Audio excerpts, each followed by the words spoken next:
Sidou. V75 Plus VIA Kit, c'est le clavier que je vous propose aujourd'hui, et outre le jeu de mots rigolo, ça fait un petit moment que je vois passer des claviers de la marque Sidou, j'espère que ça se dise comme ça, et je suis content d'enfin pouvoir en essayer un grâce à EpoMaker qui m'ont gentiment envoyé ce kit, ainsi que les switches et les keycaps. Mais ça, on va en reparler. Déjà, comme je viens de le dire, c'est un kit, c'est-à-dire que vous achetez le clavier sans les switches et sans les keycaps. Bon, ça on a l'habitude, c'est comme un monde geek à main. Sauf que là, le clavier n'est pas prêt à l'emploi. Il va falloir l'ouvrir et le monter, comme on le ferait avec un kit custom premium de chez Zoom ou de chez WinStudio. Et ça, c'est vraiment un parti pris de la part de Sidou de faire un vrai kit DIY où vous devez le monter vous-même. Vous devez installer les stabilisateurs, les gaskettes, mettre les mousses ou non.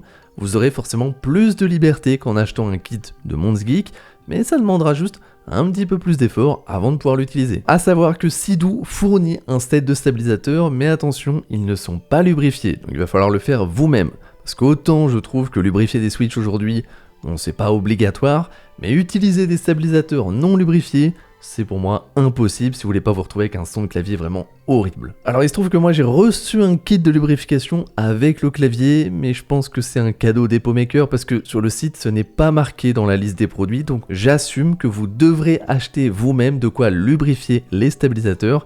Et je dois avouer que c'est un petit peu dommage. C'est vrai que dans le monde du custom, quand vous achetez un kit DIY, on vous donne jamais de quoi lubrifier parce qu'on assume que vous avez déjà ce qu'il faut et surtout, en fait, c'est très rare qu'on nous fournisse des stabilisateurs dans les kits.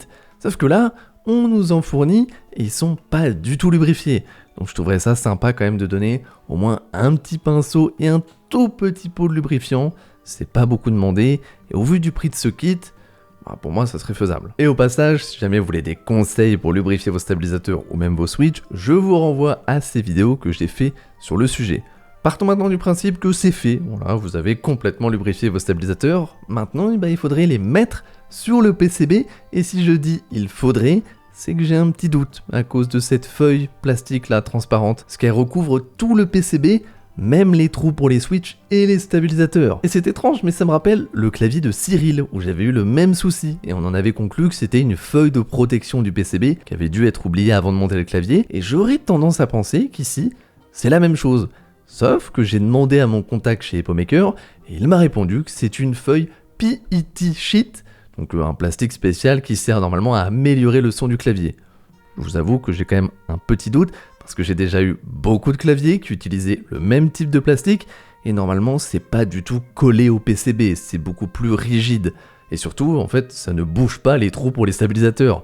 Autant, oui, je pourrais enfoncer les switches dedans, autant les stabilisateurs, ça va être compliqué. Du coup, j'ai décidé de l'enlever, et honnêtement, au vu de la consistance du produit, je continue de croire que ce n'était pas censé être là, et si c'est le cas et que je suis juste débile, dites-le moi en commentaire, je me ferai un plaisir de le lire. Oui, du coup, pas besoin d'écrire de commentaires, parce qu'apparemment j'ai tort, d'après quelques commentaires Reddit, et notamment cette vidéo, et je vous conseille vraiment ce youtubeur, ça fait plusieurs fois que je regarde ces vidéos, et c'est vraiment très poussé dans les claviers en termes techniques, et d'après lui, il a essayé un GMK67 d'il y a 6 mois, et d'après lui, en fait, les constructeurs chinois se mettent depuis 6 mois, 1 an, à mettre ces feuilles plastiques collées au PCB, et qui recouvrent absolument tout, pour apparemment améliorer le son, et lui il conseille du coup de faire des trous, voilà, faire des trous au niveau des emplacements des switches et aussi au niveau des emplacements des stabilisateurs puisque moi j'ai besoin de mettre des stabs.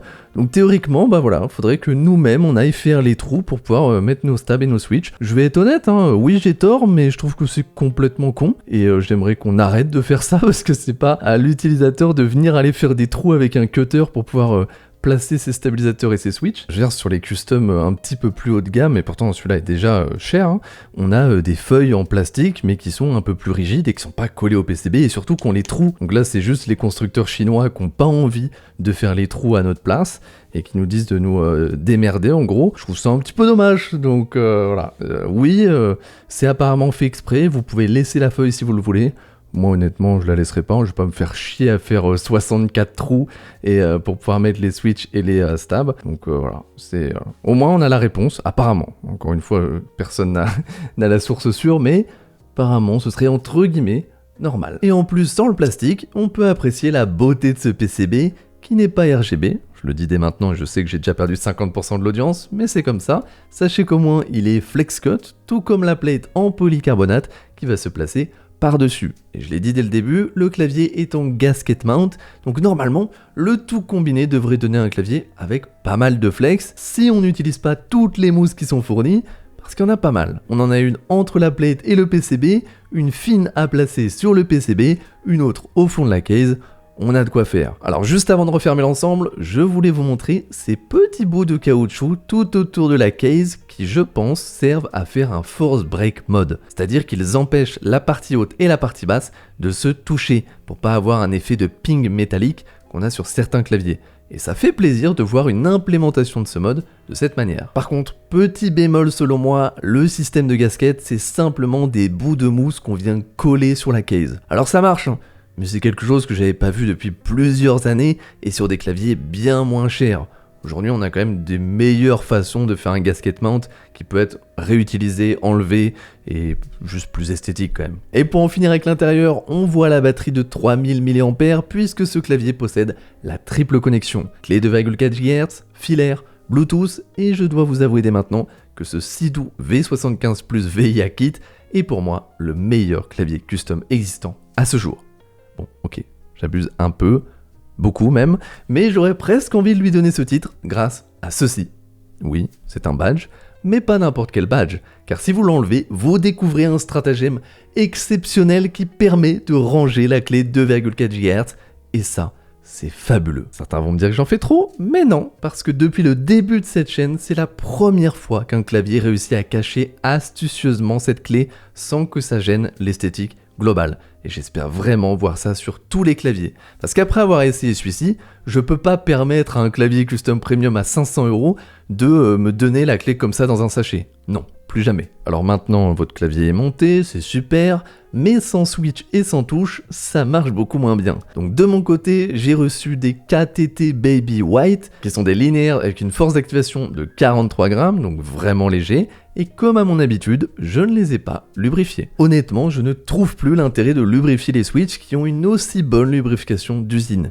Évidemment, hein, si je voulais me faire un build de fou à 500 € avec des switches à 1 € l'unité, je ferais certainement l'effort de les lubrifier à la main, mais je ne sais même pas si je sentirais une grande différence vu que je ne suis pas un expert du lube. Et par-dessus ces beaux switches, j'ai mis un set de touches EpoMaker Pixel Plush que je trouve vraiment superbe. Alors je sais que certains détestent quand on met des sets comme ça sur un clavier, mais moi j'adore, c'est original, les touches sont au profil MOA, donc c'est un profil plat, elles sont hyper agréables au toucher, j'ai rien à redire dessus. Bon, maintenant qu'il est entièrement monté, on peut parler de l'esthétique globale de la case, et je dois dire que j'aime bien. Alors c'est très rectangulaire, donc c'est pas ce que je préfère, mais ça a un style, et il y a des petits détails un peu partout qui viennent casser le côté rectangle de métal qu'on peut avoir par exemple sur un Monkey K1. Et j'aime aussi le petit badge qui est rigolo en plus de servir à cacher la clé. Le petit écran, bon ça franchement c'est tout ou rien. Il y a des personnes qui adorent avoir un écran sur un clavier et d'autres qui ne voient pas l'intérêt. Et je dois dire qu'aujourd'hui je fais plutôt partie de la deuxième équipe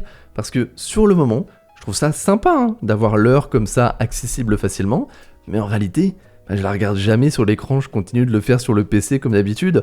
Alors peut-être qu'il faudrait plus de temps pour m'adapter, mais comme souvent, j'aurais préféré que le clavier coûte un peu moins cher en échange de cet écran. Et oui, parce que ce kit Sidou n'est pas donné par rapport à ce dont je m'attendais au départ. Parce que si vous allez sur le site EpoMaker, vous allez voir ce kit à 139 $. Ça fait à peu près 130 €, ce qui serait vraiment génial. Mais en fait, en ajoutant les frais de port et la TVA, eh bien, il vous reviendra à 180 €.